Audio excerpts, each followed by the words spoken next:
Nope, not good. None of this is good.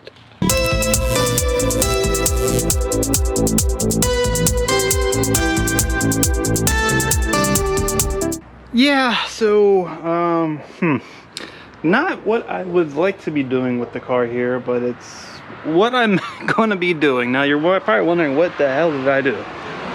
Well, I kind of locked myself out of the car. I'm actually finishing up the doors.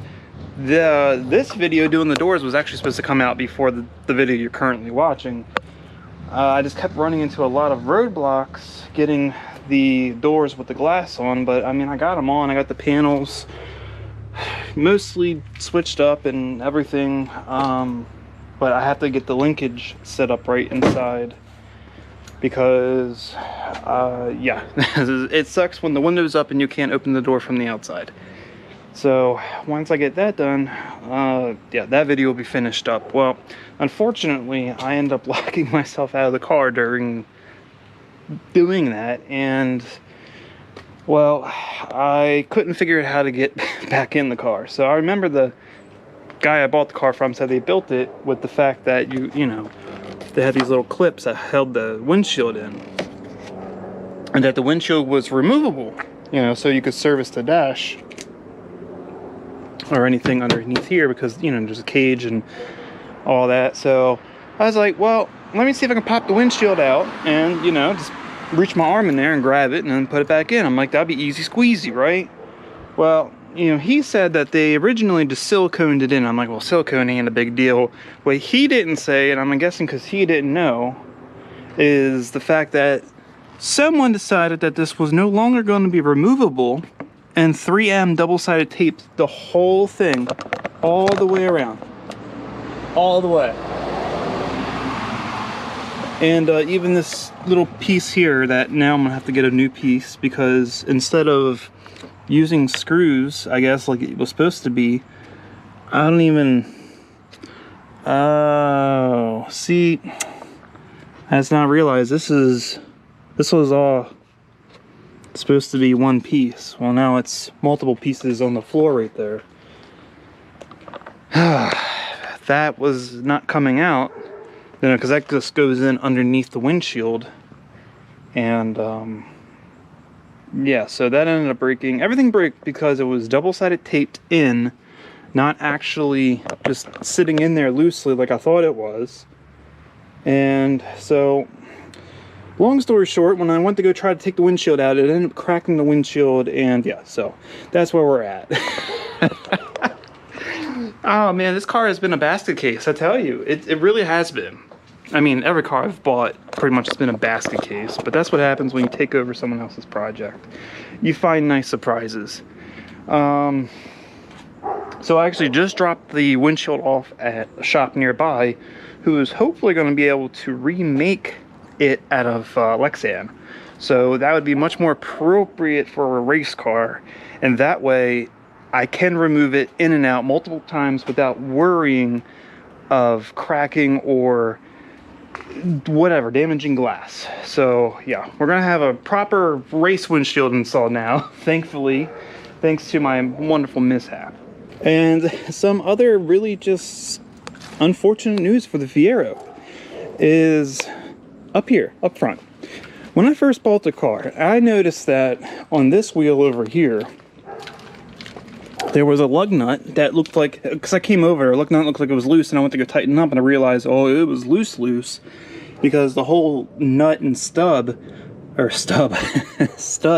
was moving together. I'm like, well, that ain't good. So I figured it was stripped. Well, I wasn't wrong. It was stripped. But it wasn't until I removed the whole wheel and hub that I realized that the hub had a crack in it. I'll show a picture here. Had a crack right where that stud was. So unfortunately, that stud, no matter what you did, could not go back in. You couldn't put a new one in. It just wasn't right. So I found the same thing on this side too. Both wheel hubs had a crack right behind one of the studs.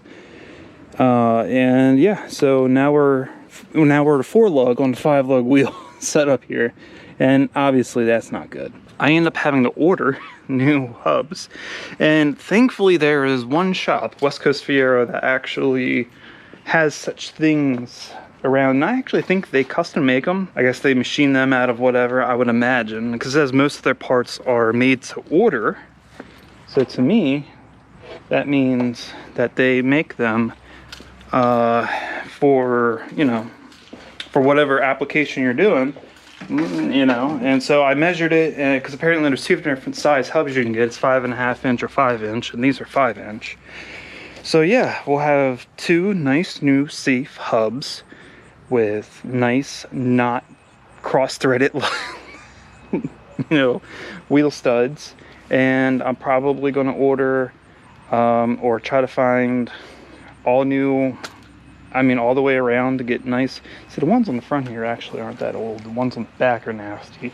But all new lug nuts, because I know they've been cross-threaded multiple times. You can tell by looking at the studs. And I guess it's because in racing they would just loosen them with a impact wrench, you know, to do quick power changes. I get it for racing, but obviously when you do it too many times, that kind of ruins the whole you know, ability to tighten a nut. So without replacing, and I guess maybe that's what happened. Maybe they replaced the studs too many times on the wheels and it cracked the hub. I don't know. It's just as crazy. It's a basket case. Like, this car has things that are done nicely, and then there's a lot of things that are just very frustrating on how it was done. So unfortunately, I was going to take this car to Detail Garage Rides and Coffee, but I guess it's just going to be the Mustang, which is fine because I have to get this taken care of. This is just, it's not safe, it's not good. I like that. I like to be able to remove this.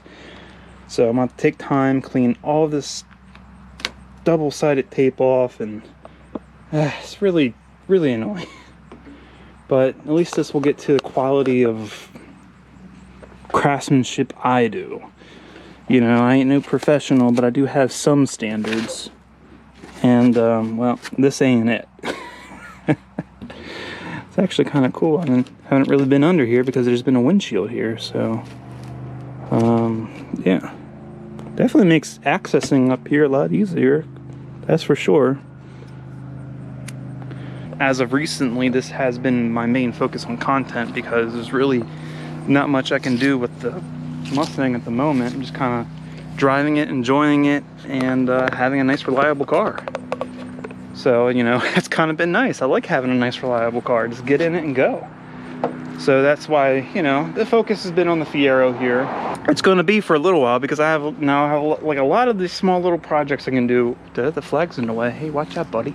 A lot of little projects we can do, you know, just keep content going on the channel. Eventually, we will be doing more on the Mustang. It's just, it takes time. Need money to do these things. So, and right now, believe it or not, most of the stuff here on this car is cheaper than the stuff I want to do on the Mustang. So, regardless of fact, just a little update video here on the Fiero. Just wanted to give a little update on, you know, it's been a couple of days here that I haven't posted anything. Well, this is why. This is exactly why. So hopefully I'll get the door video done here soon, so that'll be something to watch. And just one step at a time, one broken part at a time, one repair at a time, one annoying thing after another at a time. But anyway, that's going to be it for this video. If you liked the video, please give it a thumbs up. Share with everyone you know. If you want to see more content like this and you haven't already, subscribe to the channel. Keep a lookout for the next true car enthusiast video.